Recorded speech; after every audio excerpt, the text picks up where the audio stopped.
All right, it's time for another frozen pizza review. This time we're going to go with Screamin Sicilian brand, Detroit style. Now, for full disclosure, I am born and raised from Detroit, and I might be a little harsher on reviewing a Detroit style pizza because I know a thing or two about it. Now, that being said, bear in mind that a lot of pizza that is worldwide famous, a lot of people don't know, started in Michigan. So we're talking about Little Caesars Pizza. We also have Domino's Pizza. We have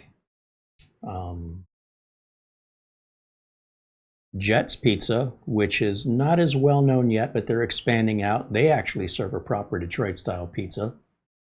And Hungry Howie's is another one. And what all these pizza chains have in common is they're takeout counters. Just order your food and go. There's no dining room in any of these. So being born and raised in Detroit, pizza's a big part of life there. And that's why so many chains of pizza places were founded there. That's where they started from. When it comes to Detroit style pizza, in my opinion, you have to go to Michigan and you have to go to Buddy's Pizza. And that's where you get your prime example of what a Detroit style pizza is, in my opinion. Now that's a high bar to meet with a frozen pizza, admittedly.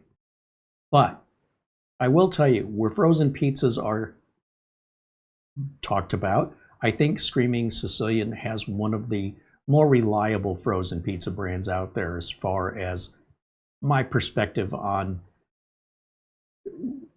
comparing it to your other bigger brands that are, you know, your DiGiorno and your Tony's and Red Barons.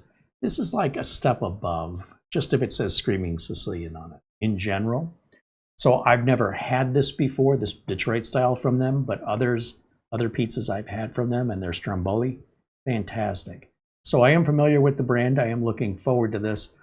Let's get it out of the box here. Let's go to a close-up.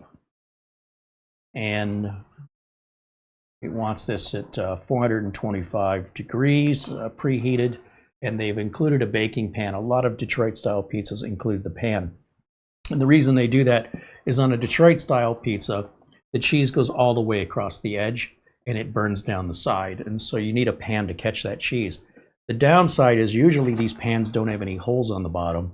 So you end up with a crust that towards the center of the pizza isn't very well cooked. So let's get this opened up and see what it looks like. Yeah, I mean, it pretty much looks as described. What you're gonna do is just take the plastic off, leave it in this pan, and place it in the middle of the oven. For how long do they want this? 24 to 27 minutes. That's not too bad. Let's get the plastic off of here.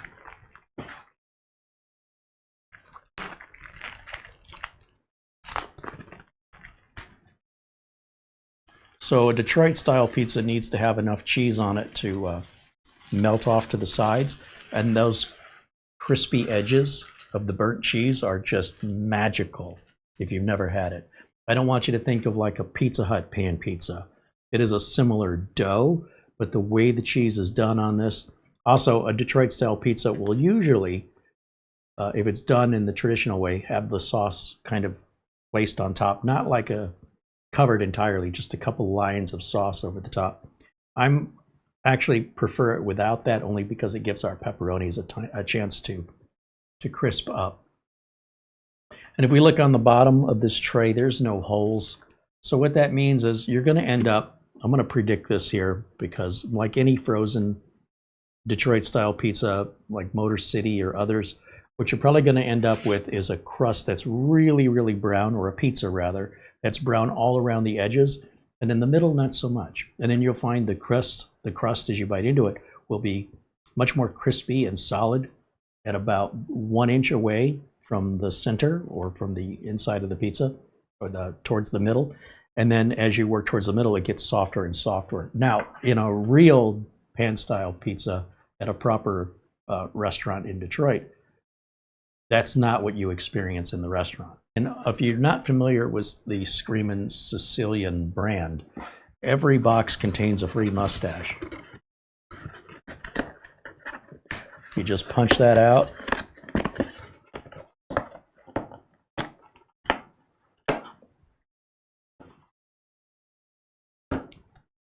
Oh, there's a little punch out right there. There we go. It's my oven beeping telling me it's preheated. We're off to place into the oven, and I'll see you back here in just a jiff as we take a look at the end result and give it our taste test. All right, here we go. As predicted, we've got the edges cooked really, really well, and the middle is kind of soft and squishy. And that's, again, I believe, because of the tray. On the other hand, I don't need my cutting board. You could say I've made some cuts there on the left side here, and then where I haven't cut and disrupted the toppings, you can see how even the toppings look. When I start running the pizza cutter across it, things start falling off the edges. This pizza is going to have essentially like glue, this cheese, across the edges here to the pan. So do prepare to maybe use your pizza cutter and get it in there and separate it away from the edges of the pan, because it does kind of stick it in there and make it hard to pull out of there when you're eating it. This is still pretty darn hot, but let me bring it over to the table. It smells really, really good, and can't wait to try it. All right. As far as the bottom of the crust goes, it's going to be very difficult for me to show you, but I'll do my best here. Just pull up an edge, and you'll see it's very bready. It almost feels like a breadstick more than a pizza.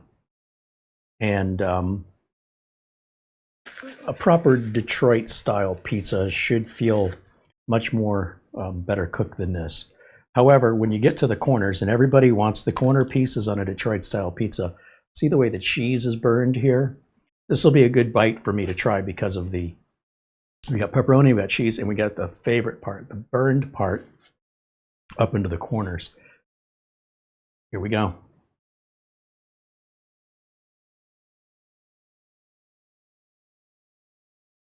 The crust on this is actually, when you get to the edges, very close to what it should be.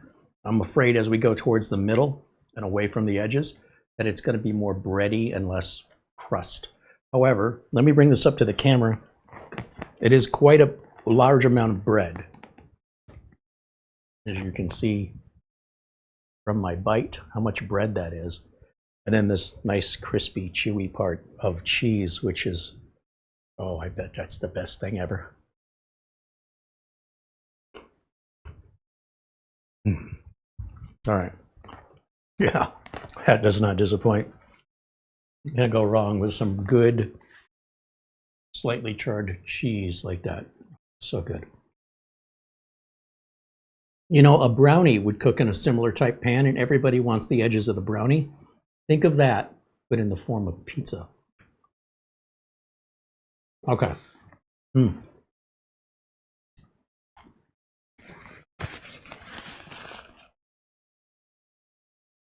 It's so close. Missed it by that much.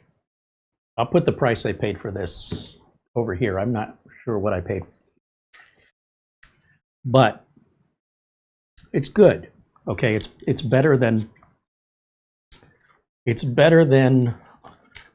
a regular frozen pizza. Is it as good as what it claims to be?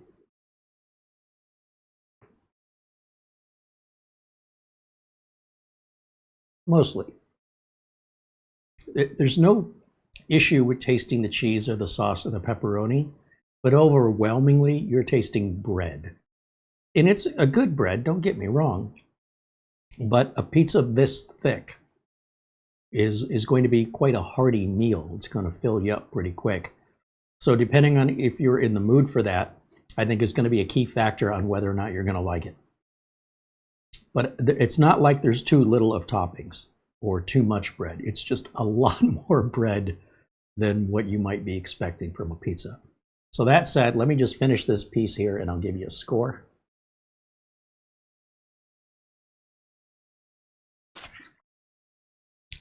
That's an 8.8 all day long. They're this close from a 9. And if they can fix the crust cooking issue, they'd be at a 10. But so far, I think this is the best one we've had. I could be a little biased to this style of pizza, admittedly, but I'm also going to be very, very unforgiving if it doesn't taste anywhere near like it's supposed to. And they're really, really close. So good job. I expected as much from Screaming Sicilian, although, truth be told, I don't like everything they make. But I overwhelmingly like more from them than other manufacturers. And yeah, there you have it. And we're on to our next frozen pizza review coming very soon. Stay tuned. Bye for now.